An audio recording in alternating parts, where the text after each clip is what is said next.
இந்த யானை திருவிழா துவக்க விழா நிகழ்ச்சிக்கு இங்கே வருகை புரிந்து ஏற்பாடு செய்து உரையாற்றி அமர்ந்திருக்கிற இந்த துறையினுடைய செயலாளர் அன்பிற்குரிய செந்தில்குமார் அவர்களே, இந்த நிகழ்ச்சியிலே கலந்து கொண்டு வரவேற்புரையாற்றி இருக்கிற அன்பிற்குரிய WTA ஆலோசகர் திரு NV அஸ்ரஃப் அவர்களே,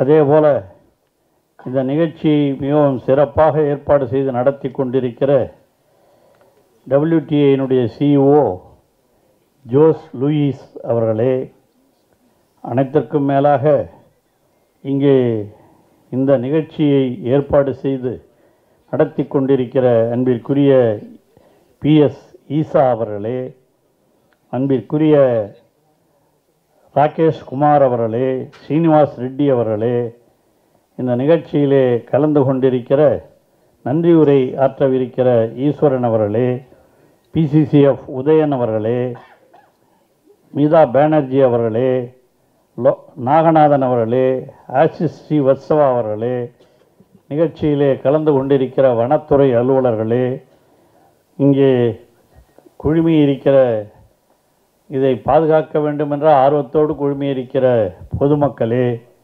பத்திரிகையாளர்களே, உங்கள் அனைவருக்கும் என்னுடைய அன்பான வணக்கம். உண்மையிலேயே இந்த யானை திருவிழா, நான் இந்த யானை திருவிழாவிலே கலந்து கொள்ள வேண்டும் என்று இங்கே இவர்களெல்லாம் அழைத்த பொழுது வாலண்டரி அசோசியேஷன்ஸ், கவர்மெண்ட் சார்பாக கூட கிடையாது, இது அரசு நிகழ்ச்சியாகவும் வாலண்டரி அசோசியேஷன்ஸ் அவங்களும் சேர்ந்து நடத்தி கொண்டிருக்கிற ஒரு விழா நிகழ்ச்சி. இங்கே அன்பிற்குரிய நம்முடைய CEO ஜோஸ் லூயிஸ், அதே போல் ஈசா, இவங்கெல்லாம் சேர்ந்து இந்த ஃபங்க்ஷனை they are celebrating it in Tamil Nadu. Really, I thank you for conducting this function in Tamil Nadu, because Tamil Nadu is known for elephants. Tamil Nadu, in those days, there were elephants. எனக்கு இன்னொரு ஞாபகம், நான் சின்ன பிள்ளையாக பள்ளிக்கூடத்தில் படிச்சுக்கிட்டு இருக்கும் பொழுதே எங்கள் ஊர், நான் படித்தது கண்டாச்சிபுரம்ங்கிற ஊரில், அந்த ஊருக்கு பக்கத்தில் அடுக்கம்ங்கிற ஊர் ஒன்று தான் ஃபாரஸ்ட் ஏரியா. அது அங்கே யானை இருக்கும். அந்த யானையை ஒருத்தர் வளர்த்துருப்பார். அவங்க என்ன பண்ணுவாங்க, அப்போ இந்த வயசானவங்களாம் தெரியும், கிராமத்தில் அந்த யானையை கொண்டாந்து கிராமத்தை சுற்றி வருவாங்க. அப்போ சுற்றி வரும்போது வீட்டில் இருக்கவங்களாம் என்ன பண்ணுவாங்க, அந்த குழந்தைங்க பசங்க, நான் அந்த பையனாக இருக்கும்போது சின்ன வயசில் நான் சொல்கிறது 1960, 64, 65 அங்கே கொடுத்து அந்த யானை மேலே ஏற்றி ஊர் சுற்றி வர விடுவாங்க. அதுக்கு இந்த யானையை வளர்க்குறாரு பாருங்க, அவருக்கு அப்போல்லாம் நான் சொல்கிறது 1964 and 1965 அரையணா அரைணா கொடுப்பாங்க. அவர் ஏற்றி போய் கொஞ்சம் கொண்டாந்து இறக்கி விட்டு போவார். இதெல்லாம் என் சின்ன வயசு ஞாபகம். அதான் இங்கே அந்த எலிஃபெண்ட்டு வரும்போது எனக்கு இந்த யங்ஸ்டர்ஸில் நாம் இருந்த இந்த கிராமப்புறங்களில் இருந்த இந்த யானைகள், அப்போதெல்லாம் யானைகள் வளர்க்குறதுங்கிறது ஒரு பெரிய இதாக இருந்தது. அதை வந்து காட்டில் இருக்கவங்க மட்டும் வளர்த்துட்ருப்பாங்க. அந்த யானை வளர்க்குறது அந்த யானை பாகன் அப்படின்னு தான் சொல்லுவாங்க அவங்க. அந்த யானை பாகன் அப்படியே வந்துட்டு ஒரு ஊரை சுற்றிட்டு போகிறது அந்த காலத்துலேருந்து இருந்தது. In Tamil Nadu this was a habit in those days. Yanai pagan, those who are conducting the saving the elephant is called as yanai pagan இன் தமிழ். அந்த மாதிரி அவங்க வந்துட்டு போகும்போது அதெல்லாம் ஒரு பெரிய அந்த காலத்து வரலாறு. அந்த யானைகள், இந்த elephants are to be protected. நம்ம தமிழக முதலமைச்சர் அவர்கள் வன விலங்குகளையும் எல்லாவற்றையும், யானை மட்டும் இல்லை, எல்லா விலங்குகளையும், வனவிலங்குகளை, all the forest elephants are to be protected, பாதுகாக்கணும்னு சொல்லியிருக்காரு. At the same time the people also should not be disturbed by these forest animals. That is the main thing. So both are, we have to safeguard both the forest elephants as well as the people. ஒரு 4 நாளைக்கு முன்ன கூட டிவியில் பத்திரிக்கையெல்லாம் ஓடின்னு இருந்தது. ஊட்டி மலையில் ஒரு ஜெர்மனிக்காரர் வந்துட்டு அவர் போகும்போது ஒரு German person he came to Ooty forest and he was attacked by elephant. The forest officers controlled him not to go there, but he went. Anyhow, this incident happened. Particularly in our state, in Ooty area and Coimbatore area, there are so many elephants. He is from Kerala also. Though he is in Delhi, he is actually came from Kerala. He has told me when he was sitting nearby. So, he also, in more than in Tamil Nadu, it is in Kerala, there are elephants and forest animals are there in Kerala. It is a forest area, fully. You might have heard of Wayanad also. So, in Tamil Nadu, we have to protect all the elephants, not only elephants, all the forest animals. வன விலங்குகளை பாதுகாக்க வேண்டியது நம்முடைய கடமை. அதே நேரத்தில் வன விலங்குகளால் விவசாயிகளுக்கோ அந்த பகுதி மக்களுக்கோ கிராமப்புற மக்களுக்கோ எந்த விதமான ஆபத்தும் ஏற்பட்டுவிடக்கூடாது. இதுதான் நம்முடைய தமிழக முதலமைச்சருடைய முதன்மையான நோக்கம். அதுக்கு என்ன செய்யணும்? ஆல் த ஃபாரஸ்ட் ஆஃபீஸர்ஸ், இங்கே பணியாற்றுகிற நீங்களெல்லாம் அதில் முழுமையாக கவனம் செலுத்தி வனவிலங்குகள் வனத்தை விட்டு வெளியே வராமல், அதுங்க வர்றதில்லைன்னா கூட இப்போ என்ன பண்ணுறாங்க, ரொம்ப பேர் வனத்துக்கே போயிடுறாங்க. அவங்க அதெல்லாம் என்க்ரோச் பண்ணுறதுனால வனத்தை ஃபாரஸ்ட் ஏரியாவை அங்கே அவங்களால அதை கட்டுப்படுத்த முடியல. அதனால் அவங்களும் அதை என்கரேஜ் பண்ணாமல் இருக்கிறதுக்கும் அதுக்கு முதலாக நீங்களே அதுக்கு எல்லாத்தையும் பாதுகாப்பையும் கொடுக்கணும். இந்த forest officers, it is my request. அதனால் வந்திருக்கிற எல்லாம் ஒன்றா சேர்ந்து இதில் பணியாற்றினா தான் நாம் யானைகளுக்கும் ஆபத்து வராமல், யானைகளினால் மனிதர்களுக்கும் ஆபத்து வராமல் பாதுகாக்க முடியும். அதை சொல்கிறது தான் இந்த நிகழ்ச்சியினுடைய முக்கியமாக இருக்கும் என்று நான் கருதுகிறேன். அதில் முக்கியமாக இந்த யானை தந்தம் இருக்குது பாருங்கள். இந்த யானை தந்தம் ரொம்ப வெரி காஸ்ட்லி. அந்த யானை தந்தத்தை அடிக்கணும்னே ரொம்ப பேர் போய் ஹண்டிங் வேட்டையாடுறது, யானை தந்தத்தை எடுத்தாடுறது. அதை கூட நாம் இப்போ 4-5 இதாக பிடிச்சி வச்சுருக்கோம். எங்கள் செக்ரட்டரி எல்லாம் சேர்ந்து இந்த ஃபாரஸ்ட் டிபார்ட்மெண்ட்டில் இந்த யானை தந்தம் தெரியாமல் போய் ஃபாரஸ்ட்டில் போய் வேட்டையாடி அதை கொண்டாந்து வச்சுருக்கவங்களெலாம் நாம் அதை பிடிச்சி வச்சுருக்கோம். இதெல்லாம் நடந்துக்கிட்டு இருக்கு. ஆக நாம் இந்த யானைகளை பாதுகாக்க வேண்டியது நம்முடைய மிக முக்கியமான கடமை. இந்த யானைகளை கட்டுப்படுத்தி காட்டுக்குள்ளே அனுப்பணும், ஃபாரஸ்ட்டுக்குள்ளே அனுப்பணும். அதுக்கு தான் கும்கி அந்த யானைக்கு நம்ம ப்ராக்டிஸ் கொடுக்குறோம். தமிழ்நாட்டை பொறுத்த வரையில் குறிப்பாக இந்த யானை பாதுகாப்புக்கென்று நாம் 5 யானைகள் காப்பகங்கள் உள்ளன தமிழ்நாட்டில்.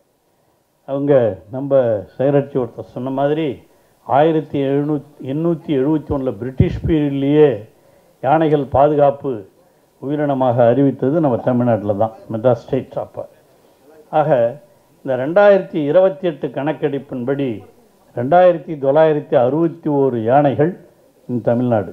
2961 elephants are here in Tamil Nadu. So நாம் தான் இதுக்கு முதல்ல தேசிய பாரம்பரிய விலங்கு, national heritage animal in Tamil Nadu. நமக்கு யானைகள் தான் நமக்கு தேசிய பாரம்பரியத்தை நினைக்கக்கூடிய ஒன்றாக தமிழ்நாட்டில் தான் இந்த யானைகள் இருந்திருக்கின்றன. அதுக்கு தான் நான் முதல்ல சொன்னேன். நான் சொன்னது 1966 60களில் சொன்னேன். அப்போ I am only 10 years old. அந்த மாதிரி இருக்கும்போது சொன்னேன். அப்போயே நம்ம எலிஃபெண்ட்டை ரொம்ப நம்ம வீட்டு பிராணிகள் மாதிரி ஹவுஸில் வளர்க்குற மாதிரி வளர்த்துக்கிட்டு இருந்த காலம்லாம் உண்டு. அதெல்லாம் நினைவுபடுத்துவது என்னுடைய கடமை. அதில் தான் தமிழக முதலமைச்சர் அவர்கள் பல்வேறு திட்டங்களை அறிவித்து இந்த யானைகள் காப்பாற்றப்பட வேண்டும் என்று நமக்கு சொல்லியிருக்கிறார். யானைகள் இறப்பு காணிக்கை கூட்டமைப்பு என்று ஒரு elephants death and it framework என்று நாம் ஒரு நிகழ்ச்சியும் உருவாக்கி இருக்கிறோம். அதனால் அந்த யானைகள்லாம் வெளியே வராமல் இருக்கிறதுக்காக நாம் சூரிய மின் வேலிகள் 2023 தமிழக முதலமைச்சர் வந்த பிறகு தான் ஆணையிட்டு இதையும் நாம் கட்டி கொடுத்துருக்குறோம். அந்த மாதிரி 6/11/2024 அன்று கோயம்புத்தூர் மாவட்ட ஆய்வின் பொழுது மாண்புமிகு முதலமைச்சர் தளபதி மு க ஸ்டாலின் அவர்கள் தொண்டாமுத்தூர் பகுதியில் யானைகள் நடமாட்டத்தில் நிகழும் மனித விலங்கு மோதல் சம்பவங்களை தடுக்கவும் பயிர் சேதங்களையும் உயிரிழப்புகளையும் தவிர்க்கவும் 10 கிலோமீட்டர் நீளத்திற்கு யானை புகாத நவீன பாதுகாப்பு வேலிகள் அமைக்கப்படும் என அறிவித்திருந்தார். இப்போ அதுவும் அந்த பணிகளும் நடைபெற்று 10 crores to protect the people from the elephants. So there should be, we have to construct forest in the area. So this is our Chief Minister's interest. At the same time, இது குறித்து ஆய்வு செய்யப்பட்டு ஒவ்வொரு கிலோமீட்டருக்கும் ரூபாய் 50 லட்சம் என்ற கணக்கில் 10 kilometre தூரத்திற்கு யானை புகாத வேலிகள் அமைக்க ரூபாய் 5 கோடி ஒதுக்கீடு செய்யப்பட்டிருக்கிறது.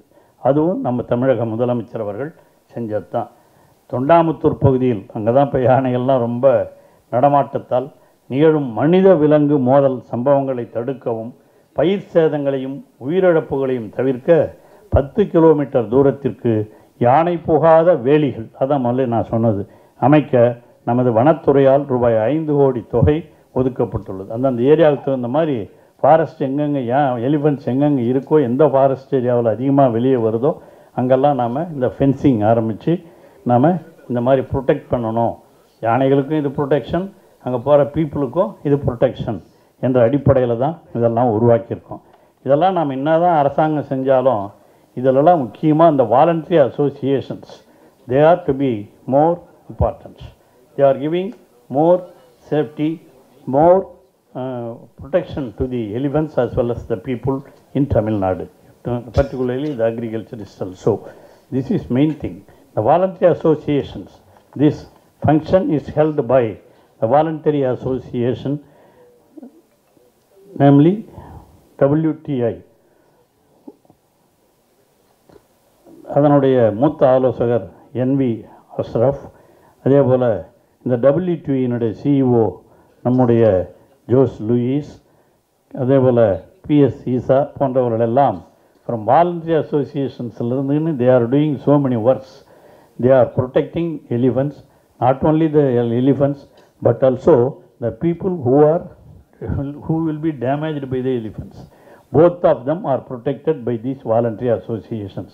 Throughout India they are doing this work. In Tamil Nadu, particularly of all the states, Tamil Nadu is foremost among all the states in protecting the elephants as well as the disturbances from the elephants, saving the people, agriculturists and all those things. These are all our work. So, நீங்கள் வந்திருக்கிறவங்க அந்த forest officers, Rangers, மற்றவங்க யாராக இருந்தாலும் அவங்கவுங்க ஏரியாவில் கொஞ்சம் தயவு செய்து கவனம் செலுத்துங்கள். யானைகளால் மக்களுக்கு ஆபத்து வந்துவிடக்கூடாது. அதுக்கு காரணம் சில பேர் யானைகளில் இந்த தந்தத்துக்காகவே somebody enters into the forest and they shoot the elephants. That things also to be prohibited. இதெல்லாம் நீங்கள் தடுத்து நிறுத்தணும். அதே நேரத்தில் யானைகளால் மக்களுக்கும் துன்பம் வந்து விடக்கூடாது, இவர்களால் யானைகளும் வேட்டையாடப்படக்கூடாது. இதுதான் மிக மிக முக்கியமான நோக்கம் என்பதை நீங்கள் மறந்துவிடக்கூடாது. கோவை மதுக்கரை வனப்பகுதியில் 7.24 கோடி செலவில் தானியங்கி கண்காணிப்பு அமைப்பு, இது to inspect all those things, இந்த தானியங்கி கண்காணிப்பு அமைப்பு என்பது அங்கே உருவாக்கப்பட்டிருக்கிறது கோவை மதுக்கரை வனப்பகுதியில். இதெல்லாம் நாம் செஞ்சுருக்கிறோம். ஆகவே இந்த நிகழ்ச்சிகளையெல்லாம் நீங்கள் அனைவரும் இப்போ நல்லா டிஸ்கஷன்ஸ், இன்றைக்கும் நாளைக்கும் you are hold to have discussions. அந்த discussion you have to discuss about how to protect the elephants as well as how to protect the elephants. Not only that, how to protect the people from the elephants. Those things we have to equally, we have to discuss about these things. So because of this, the agriculturists, the villagers, they will be protected from all those things. That is a kind request. This conference is going to be held tomorrow also. You have to discuss all those things about it. And voluntary associations, you are came from so many voluntary associations from Delhi. So many people are here. Really, I thank them. He already invited that some ladies came to me, to my house itself, and they invited me to participate in this function. I am really very proud to participate in this function, and really I thank the volunteer associations, those people from Delhi and the other states also, so coming from so many places, from Coimbatore, from other states, from Kerala, from Delhi, and all those things you came here. And for all those peoples, on behalf of the Tamil Nadu Forest Department, I really thank you and welcome you. Thank you for giving this opportunity. Thank you.